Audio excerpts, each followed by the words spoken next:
मेरे बेटे को बचा लो मालिक। आपने शादी करा के जिन बच्चों को आशीर्वाद दिया था उस बेटे का किसी ने अपहरण कर लिया मालिक। जब तक मेरी बाजुओं में थोड़ी भी ताकत है उन बच्चों पर कोई आंच नहीं आएगी।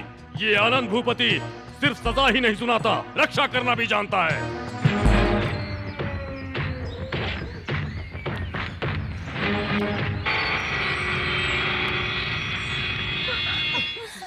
अरे बाप रे।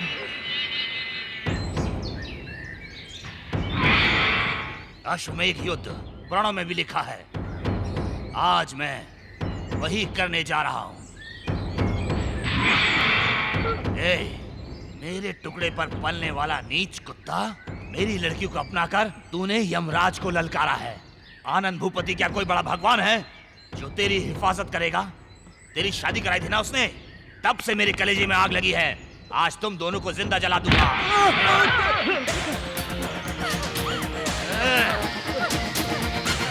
पिताजी, पिताजी मैं आपके आगे हाथ जोड़ती हूँ। हम दोनों ये गांव छोड़कर चले जाएंगे। इन्हें कुछ मत कीजिए।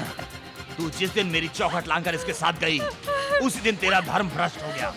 तू अब इस संसार में रहने लायक नहीं, इसके साथ जीने लायक भी अब तू नहीं रही। तू भी मरेगी। चल मार।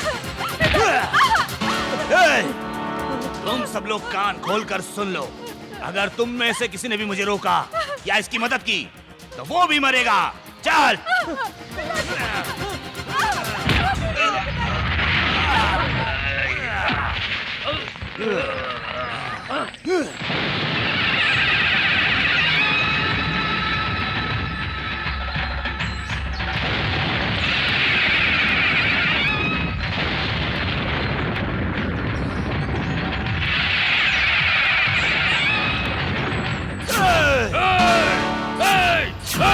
आनंद भूपति, आनंद भूपति सिंह, मैंने जिन बच्चों को आशीर्वाद दिया है उनकी रक्षा करना भी मेरा धर्म है। उनकी जान लेने के लिए ऊपर से भगवान ही क्यों ना जाए, उसे भी रोकने की हिम्मत रखता है ये आनंद भूपति सिंह। या तो फिर आजा। तुमने क्या मुझे अपना शरीर देखकर डरने वाली कोई औरत समझकर रखा है? शेर के परिवार में पैदा हुआ मर्द, खून की होली तलवार से खेलता आया हूँ। तू मेरा क्या बिगाड़ लेगा रे? बिना कुल के राजा बना बैठा है। तेरी हैसियत ही क्या है? मेरी हैसियत? तू बता, तेरी हैसियत क्या है? किसने रचा इस सृष्टि को? इस संसार में पानी आजाद है, हवा आजाद है, वातावरण आजाद है, कोई गुलाम नहीं है। इस बात को तू क्या जानेगा? पेड़ पौधों की जाति है, कीड़े मकोड़ों की जात है, यहाँ तक कि बिल्ली कुत्तों की जाति है। तो हम मानवों की कोई जाति नहीं है क्या? हैं? शैतान और राक्षस अपनी जाति घोषित करे तो उसका कोई महत्व नहीं। तुम लोगों ने जो भी लिख दिया वो वेद हो गया। तुमने जो पढ़कर सुनाया वो वेदों में वेद हो गया। तुम लोगों ने स्वार्थ के लिए जो लिखा वो वेदों में वेद हो गया। जन्म से लेकर मरण तक मंदिर में माथा टेकते रहोगे तो भी कभी पुजारी नहीं कहलाओगे, हमेशा धोखेबाज ही रहोगे। सच को झूठ और झूठ को सच बनाना ही तुम्हारा पेशा है। जब तू पैदा हुआ था तब तू एक छोटा सा बच्चा था। उस वक्त तुझे पता था कि तू कौन सी जाति का है? मारो इसे।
शादी के नाम पर बच्चों को कभी तकलीफ मत पहुंचाना, नहीं तो तू जान से चला जाएगा, समझ गया तो?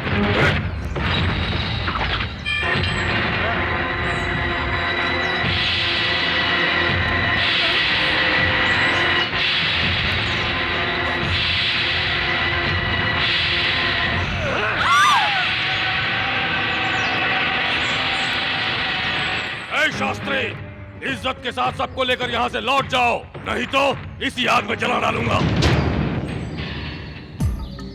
कुछ दिन तक पैर जमीन पर मत रखना, जल्दी ही ठीक हो जाओगे। आओ बहन, मैं दवाई दे देता हूँ।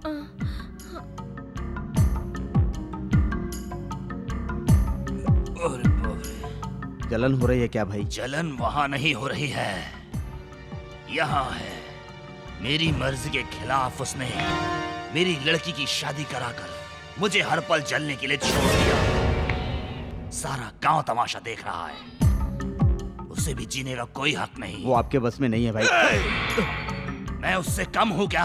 हाँ, जागीर में, धन दौलत में, मर्दानगी में, बोल बोल किस चीज में कम हूँ? इन सब में आप उसके बराबर हैं भाई, लेकिन उसके पास नीति, न्याय और धर्म की ताकत है। दुर्गा माता का आशीर्वाद भी उसके साथ है, जो आपके साथ नहीं है। आप ही नहीं, उसका कोई कुछ भी नहीं बिगाड़ सकता, चाहे वो कोई भी हो।